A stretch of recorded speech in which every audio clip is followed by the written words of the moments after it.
Ανάστασιν Χριστού Θεασάμενη προσκυνήσομεν, Άγιον Κύριον Ιησούν το μόνον αναμάρτητον.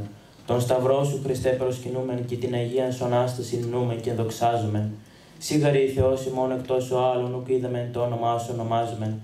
Δεύτε πάντες οι πιστοί προσκυνήσομεν τη του Χριστού Αγίαν Ανάστασιν. Ιδού γάρ ήλθε δια του Σταυρού χαράν όλο τον κόσμο.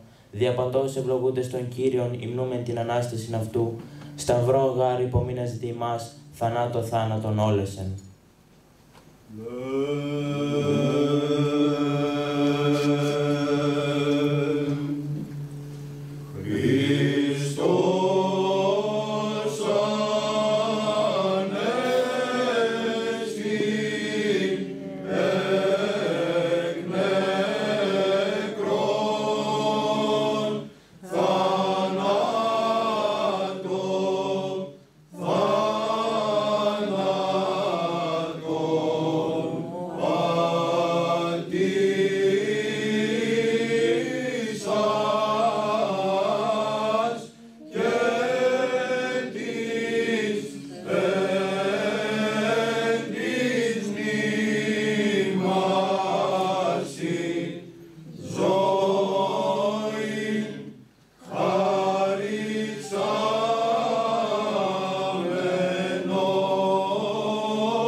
Σεβασμιότατε, σεβαστοί πατέρες, κύριε Πρόεδρε των Δικαστηρίων, κύριε Ταξίαρχε, ελεογιμότατοι κυρίοι καθηγητές, κυρίες και κύριοι εκπρόσωποι της τοπικής αυτοδιοίκησης, αλλά και κάθε άλλης αρχής και φορέα, κύριοι εκπρόσωποι των ενόπλων δυνάμεων και των σωμάτων ασφαλείας.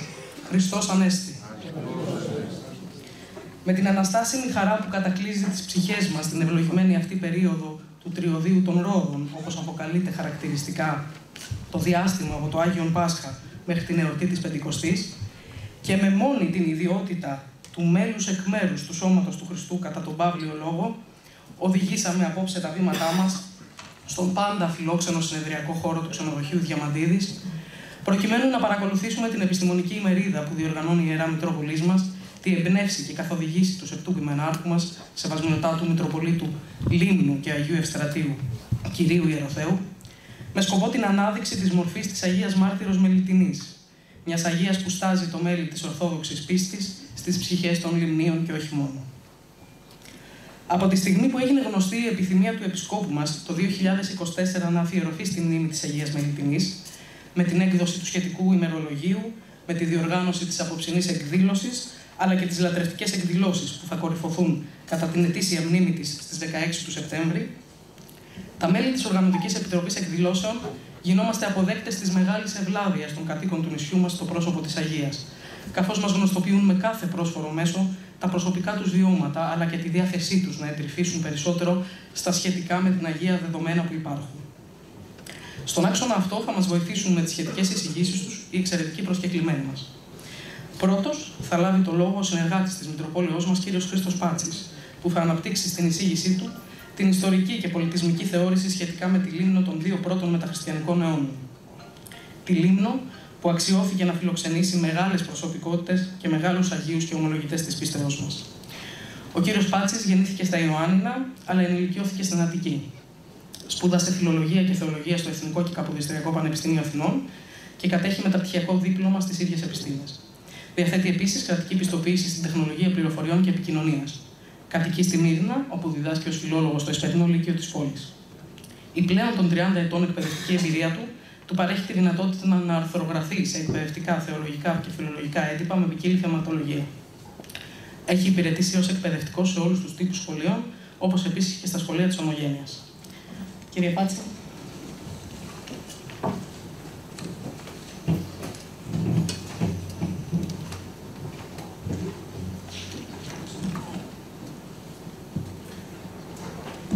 Ευχαριστώ, αγαπητή Ιωάννα. Ανέστη Κύριος και η ζωή πολιτεύεται. Χριστός Ανέστη. Καλησπέρα σας και σας ευχαριστούμε για την παρουσία σας.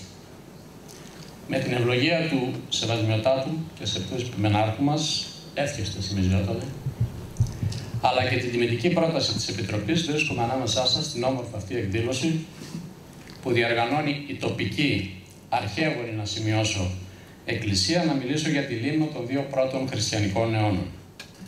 Η εισήγησή μου θα κινηθεί σε τρεις άξονες.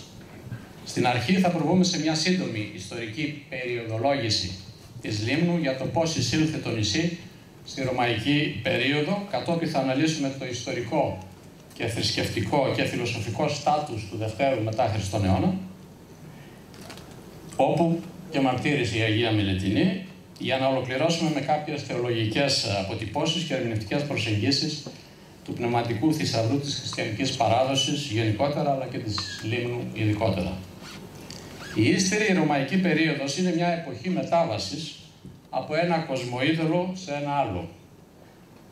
Δείτε για παράδειγμα την προηγηθήσα κεφαλαιόδου σημασία μετάβαση από την πόλη κράτος στη μονοκρατορία της οικουμένης. Ένα σταυροδρόμι συναντήσεων αλλά και αλληλοεπιδράσεων, ποικίλων πολιτισμών, θρησκειών και γλωσσών αλλά και συγκρούσεων, με συνεχείς σχηματισμούς και φυσικά με τρικυμιώδεις στιγμές. Η λίμνος ήδη, θα μου επιτρέψετε την αγάπη σας να κάνω μια σύντομη περιοδολόγηση, από το τέλος των Περσικών πολέμων είχε περάσει στον έλεγχο της Αθήνας. Ούσα η ίδια μέλος της Αθηναϊκής Συμμαχίας. Είναι επίσης γνωστό ότι στην ιστορική έρευνα ότι στο νησί είχαν εγκατασταθεί οι Αθηναίοι κληρούχοι ως προνομιούχοι ιδιοκτήτες των καρποφόρων εκτάσεων. Και καθώς η λίμνος ανήκε στη σφαίρα επιρροής της Αθήνας, την ακολούθησε και στις δραματικές εξελίξεις που έφερε η ανάμειξη της Μακεδονίας στην πολιτική των ελλαδικών πόλεων, τόσο στα χρόνια του Φιλίππου και του Αλεξάνδρου όσο και αργότερα. Σε ένα λόγο που εκφώνησε στην εκκλησία του Δήμου Αθηναίος Ρήτορας Δημοσθένης, εξηγεί γιατί η λίμνος μαζί με τη Θάσο και τη Σκιάθο είναι κρίσιμη σημασίας για την αθηναϊκή πολιτική, απέναντι στις ενέργειες των εχθρών.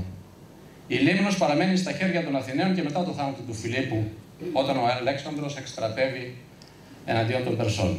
Μετά το θάνατο του Αλεξάνδρου, όταν οι ελληνικές πόλεις επαναστάτησαν εναντίον της Μακεδονικής δυναστείας και των Επιγόνων, αλλά τελικά ετήθηκαν, η Αθήνα και πάλι κράτησε τη λίμνο. Τελικά, στο πέρας της ύστερης αρχαιότητας, η λίμνος θα περάσει στα χέρια των Επιγόνων του Μεγάλου Αλεξάνδρου και δει καταρχήν του βασιλιά της Μακεδονίας Κάσανδρου, του αντιπάλου του Αντίγονου, του Μονόφθαλμου, καθώς και του βασιλιά της Θράκιας Λυσίμαχου. Ακολουθούν ο βασιλιάς της Συρίας Έλευκος, ο Νικάτορο πρώτος, ο διάδοχος του Αντίοχος, για να κυριαρχήσουν κατόπιν στο νησί οι Σελευκίδες της Συρίας και οι Πτολεμαίοι της Αιγύπτου. Κάπως έτσι η λίμνος εισέρχεται στη ρωμαϊκή εποχή και όπως μας πληροφορεί ο Ρωμαίος ιστορικός Τίτος Λίβιος, οι Ρωμαίοι κατέκτησαν τη λίμνο με τη βοήθεια του βασιλιά της Περγάμου Ατάλου του 209 π.Χ. Την κήρυξαν ελεύθερη, με την προϋπόθεση βέβαια μόνιμης ρωμαϊκής φρουράς. Αργότερα, περί το 169 π.Χ., οι Αθηναίοι πέτυχαν από τη ρωμαϊκή σύγκλιτο να τους παραχωρηθεί ξανά η λίμνος, αλλά η έγκλη της Αθήνας πλέον είχε πάρει την κατιούσα. Η λίμνος, ως τμήμα της ρωμαϊκής επικράτειας, παρέμεινε μέχρι τα χρόνια του Ρωμαίου Αυτοκράτορα Διοκλητιανού, τον 3ο αιώνα περίπου, στη λεγόμενη ρωμαϊκή επαρχία της Αχαΐας. Αυτή η ιδιότυπη ρωμαϊκή πολιτική να ενταχθεί η λίμνος στον υπηρετικό κορμό παρέμεινε ακόμα και μετά τις διοικητικές μεταρρυθμίσεις που επιχείρησε στο κράτος ο Μέγας Κωνσταντίνος. Γιατί όμως? Ο Αργύριος Μοσχίδης πιθανολογεί ότι η διοικητική ένταξη της λίμνου στην κυρίως Ελλάδα που επέβαλαν οι Ρωμαίοι έχει να κάνει, όπως ήδη αναφέρθηκε, με τους παραδοσιακούς δεσμούς πολιτικούς, οικονομικούς αλλά και πολιτισμικούς του νησιού με την Αθήνα. Πολύ αργότερα το Βυζάντιο τον 7ο και 8ο αιώνα, με την ίδρυση του θέματος του Αιγαίου Πελάγους, ενέταξε τη Λίμνο όπως και τα υπόλοιπα νησιά, Λέσβο, Χίο, Κυκλάδες, στη συγκεκριμένη αυτή διοικητική περιφέρεια. Έχουμε ήδη εισέλθει στη ρωμαϊκή εποχή των 2 πρώτων μεταχριστιανικών αιώνων, ένα χρονικό διάστημα το οποίο οι ιστορικοί και οι αρχαιολόγοι αποκαλούν μακρύ μεσαίωνα της Λίμνου, με την έννοια ότι για τα επόμενα χρόνια οι αιώνες κυριαρχούν τα θολά νερά των ανεξακρίβωτων ιστορικών πηγών και των σκοτεινών μυθικών αφηγήσεων, όπως σημειώνει χαρακτηριστικά ο καθηγητής Δημήτριος Πλάτζος του ΕΚΠΑ.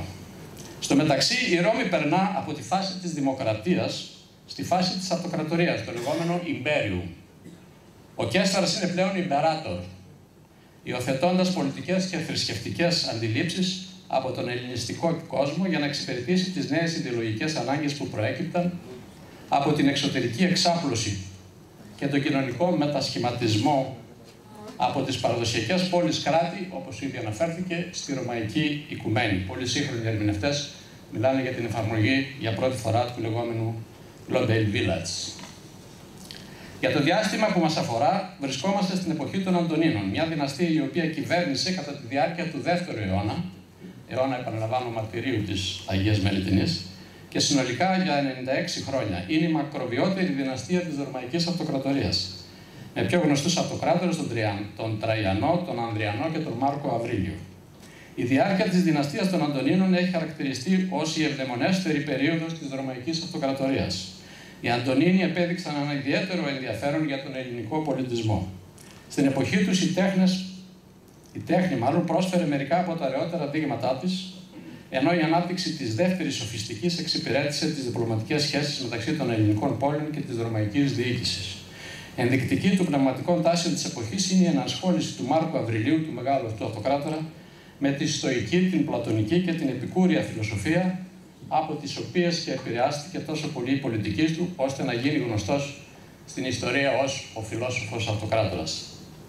Θα μου επιτρέψετε εδώ να κάνω μια μικρή παρέκβαση, να πούμε 2 λόγια για την λεγόμενη αυτή δεύτερη σοφιστική, η οποία αφορά και τη Λίμνο.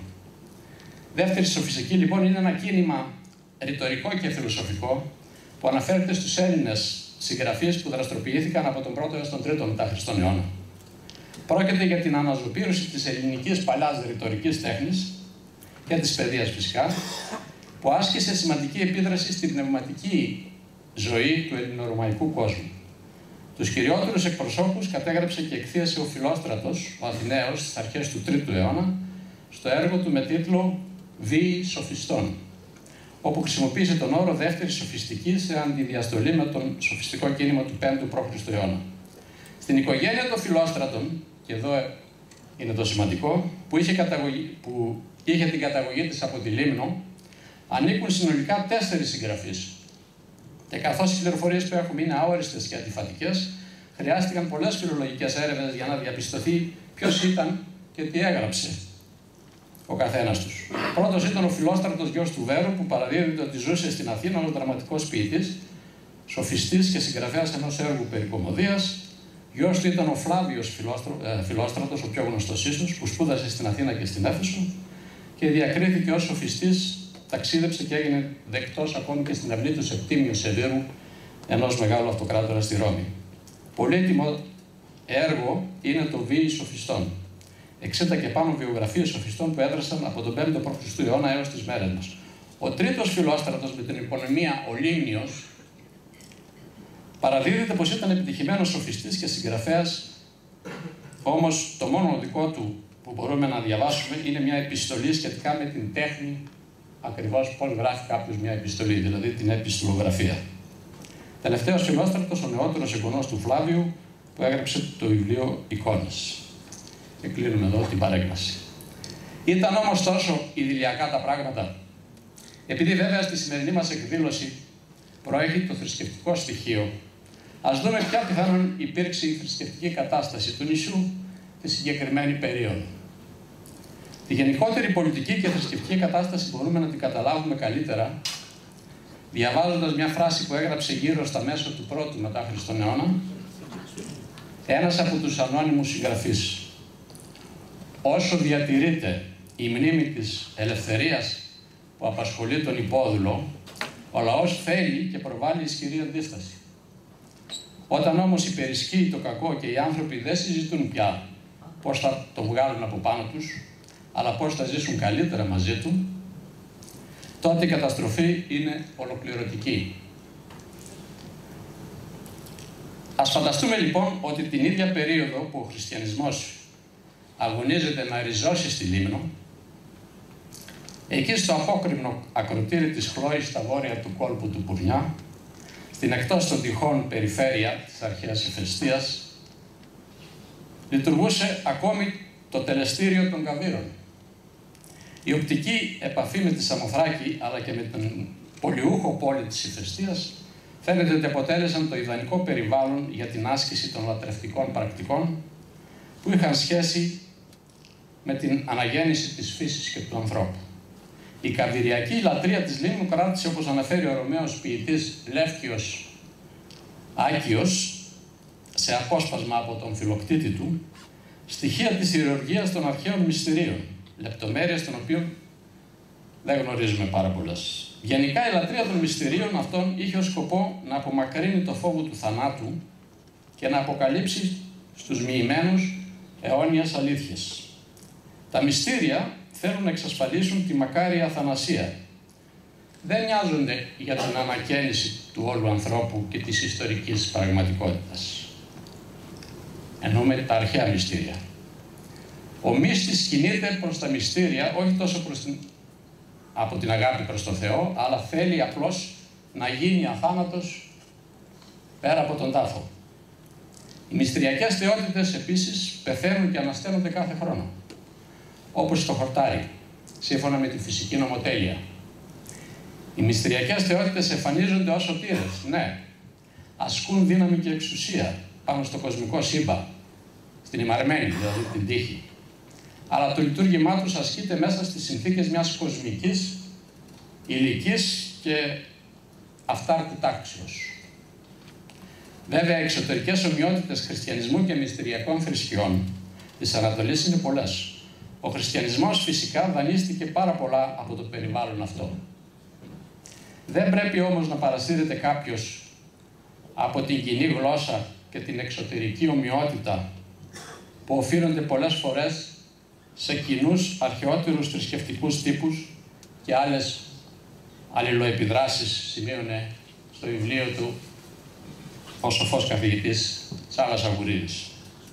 Ό,τι έχει σημασία στις περιπτώσεις αυτές δεν είναι το κέλυφος και το κοινό ενδεχομένως ένδυμα, αλλά το περιεχόμενο, η ουσία. Στο χριστιανισμό άλλοτε η σωτηρία συνδέεται με έννοιες όπως ο λαός του Θεού, η Διαθήκη, η Θεία Οικονομία και κυρίως η ιστορία. Αυτές είναι έννοιες ξένες προς τα μυστήρια που περιέγραψα. Φαίνεται επομένως ότι το δεύτερο μετά Χριστόν αιώνα, τουλάχιστον στη Λίμνο, ζουν παράλληλα δύο θρησκευτικές κοινότητες. Η μία των παλιών εθνικών, δηλαδή των ιδρολατρών, και εκείνη προφανώς μικρότερη των νέων χριστιανών. Από τη μία μεριά, δηλαδή οι σωζόμενες υπεγραφές από το νησί αναφέρουν ιερείς του Ηφαίστου αγώνες προς τιμή των παλιών θεών, ενώ οι επισκευές του Καβύριου, όπως ανέφερα, για παράδειγμα, μαρτυρούνται ως τον 3ο μετά Χριστόν αιώνα. Από την άλλη, μια ευδιάκριτη χριστιανική κοινότητα στο νησί μπορεί, εδώ πρέπει να βάλουμε αρκετά ερωτηματικά, να τιμά τους Αγίους και ενδεχομένως να ανιδρύει μνημεία προς τιμή τους. Μιλάμε για το 2ο μετά Χριστόν αιώνα. Σύμφωνα με τον συναξαριστή, και ας μου επιτρέψει η εξαιρετική καθηγήτρια κυρία Παπαδημητρίου να μπω λίγο στα χωράφια της, γιατί δεν είναι το θέμα της δικής μου εισήγησης, η Αγία Μελετινή έζησε στη Θρακική Μαρκιανούπολη, στη σημερινή δηλαδή περίπου Βουλγαρία, γύρω στα 160 μετά Χριστόν, όπου και μαρτύρησε, όταν αυτοκράτορας στη Ρώμη ήταν ο Αντωνίνος ο Ευσεβής. Η Αγία Μελετινή διώχτηκε από τον τοπικό διοικητή για τη χριστιανική της δράση, όπου συμπεριέλαβε ακόμα και την ίδια τη σύζυγο του διοικητή. Οι δύο γυναίκες θανατώθηκαν και ένας άλλος χριστιανός που λεγόταν Ακάκιος πήρε το λείψανο της Αγίας για να το θάψει σε άλλο τόπο. Κατά τη διάρκεια του θαλάσσιου ταξιδιού όμως και ο ίδιος εκοιμήθη ενώ το πλοίο κατέληξε στη Λίμνο. Εκεί οι ευσεβείς χριστιανοί έθαψαν και τους δύο σε άγνωστη τοποθεσία. Αυτά βέβαια τα μαθαίνουμε από το πολύ μεταγενέστερο μηνολόγιο του Βασιλείου του Δευτέρου, ένα συναξάρι του 1000 μετά Χριστόν. Εικάζεται, και το οποίο βρίσκεται τώρα στην βιβλιοθήκη του Βατικανού, εικάζεται ότι το ακροτήριο όπου άραξε το πλοίο με το σκήνομα της Αγίας ήταν ο Άγιος Όσμων, καθώς σε έγγραφο του 1321 μετά Χριστόν διαβάζουμε ότι κοντά στις τοποθεσίες Σκανδάλη ή Σκανδαλού και το χωριό Βυσίνου, δηλαδή τη σημερινή Φυσίνη, υπήρχε και τοποθεσία μάλλον με εξοκλήση, που λεγόταν Αγία Μελιτινή. Ερείπη ενός άλλου ναού, σημειώνει ο καθηγητής Δημήτρης Πλάτζος στο βιβλίο του «Το χρονικό της Λίμνου», σώζονται ακόμα και στην αρχαία Ηφαιστία, στην αγροτική περιοχή προς τον Κότσινα, στη θέση όπου οι ντόπιοι σήμερα ονομάζουν το μέρος Ράν. Ίσως εκεί να μεταφέρθηκε το λείψανό της σε μεταγενέστερη εποχή, όταν πλέον ο χριστιανισμός έχει επιβληθεί ως η επικρατούσα θρησκεία στο νησί. Κλείνοντας, ας μου επιτραπεί την αγάπη σας για 2-3 λεπτά να διατυπώσουμε ορισμένες θεολογικές και ιστορικές αναφορές για το μέγα θέμα της σχέσεως της Εκκλησίας και της ιστορίας. Είναι σημαντικό το ζήτημα αυτό, όχι μόνο από άποψη ιστορική, κυρίως θεολογική. Δανείζουμε μια φράση του μεγάλου Γεωργίου Φλωρόφσκι. Όποιος μένει απαθής ενώπιον της ιστορίας, αυτός δεν μπορεί ποτέ να είναι καλός χριστιανός. Είμαστε όμως σε μια περίοδο, την περίοδο της μετανεωτερικότητας όπως λέγεται, η οποία προ πολλών χρόνων έχει προσχωρήσει σε μια αποθεολογικοποίηση της ιστορίας. Τι σημαίνει αυτό? Η πορεία εκοσμίκευσης του νεότερου πολιτισμού συνεχίζεται ακάθεκτη. Όλα πλέον είναι του κόσμου τούτου. Αυτό είναι και το δομικό πρόβλημα των εκκλησιών σήμερα. Η Εκκλησία είναι μεν μια ιστορική κοινότητα, αλλά δεν είναι μόνο αυτό. Είναι και βασιλεία του Θεού. Δηλαδή με την προοπτική των εσχάτων, του τέλους της ιστορίας. Έχοντας ως κύρια αποστολή να προσλαμβάνει διαρκώς τον κόσμο. Τεράστιο έργο η πρόσληψη της ιστορικής συνθήκης. Δηλαδή να αντιλαμβανόμαστε τι είναι ο κόσμος και κυρίως τι είναι ο εαυτός μας. Αλλά ακόμα μεγαλύτερο και επίπονο η μεταμόρφωση και ανακαίνιση του κόσμου, χωρίς να ενδίδει δηλαδή η Εκκλησία κάθε φορά στις ιστορικές ανθρώπινες συνθήκες και αδυναμίες θα έλεγα, έχοντας ως κέντρο πάντοτε την ευαγγελική αλήθεια για το γεγονός του Αναστάντος Χριστού. Υπάρχει λοιπόν αυτή η διαλεκτική, από το ένα μέρος ο εκοσμικευμένος κόσμος και από το άλλο η ευαγγελική αλήθεια. Η αλήθεια του Ευαγγελίου και εμείς που δημιουργούμε την ανθρώπινη ιστορία. Η Εκκλησία υπάρχει για να ενώνει αυτά τα διαστώτα στις εκάστοτε κοινωνικές συγκυρίες, να μαρτυρεί έναν άλλο τρόπο ύπαρξης των όντων, ένα άλλο ήθος και μια διαφορετική προοπτική. Θέλει να εκκεντρίζει το σύγχρονο πολιτισμό με ένα όραμα τελείωσης. Η φιλοσοφία θα το έλεγε αυτό και μάλιστα ο Αριστοτέλης θα το έλεγε ευδαιμονία. Η Εκκλησία το ονομάζει μακαριότητα, θέωση του ανθρώπου. Η Αθανασία, έγραφε κάποτε ο Νικόλαος Ματσούκας, δεν είναι απλά μια επιβίωση του ανθρώπου, αλλά το αισθητικό και άκρος καλλιτεχνικό σμήλευμα του ανθρώπινου προσώπου μέσα στο εκκλησιαστικό σώμα. Από την άποψη αυτή, τελειώνοντας, θα ήθελα να ευχαριστήσω για ακόμη μια φορά τον Σεβασμιότατο που μας δίνει την ευκαιρία, όπως και πέρσι την ανάλογη εκδήλωση με τον Άγιο Γρηγόριο Παλαμά, τον μεγάλο αυτό Άγιο της Λίμνου, να θέτουμε στην αγάπη σας αυτές τις γραμμές, να προβληματιζόμαστε όλοι και κυρίως πάνω στο ζήτημα της λεγόμενης όχι μόνο χριστιανικής ιστορίας, αλλά και της λεγόμενης χριστιανικής παράδοσης. Πολλοί άνθρωποι, όλοι μας δηλαδή, αρκετές φορές έχουμε την αίσθηση ότι αυτή η παράδοση και η ιστορία ανήκει σε κάποιο μουσείο, όπως και στην προηγούμενη ομιλία είχα σημειώσει. Η χριστιανική παράδοση δεν είναι ένα μουσείο, ωραία είναι τα μουσεία, αλλά είναι μια ζώσα παράδοση, την οποία κάθε φορά πρέπει να αναστοχαζόμαστε, προσπαθώντας μέσα από αυτόν τον αναστοχασμό να διακρίνουμε όχι μόνο την προσωπική μας ταυτότητα, αλλά και την ιστορική μας ταυτότητα. Σας ευχαριστώ.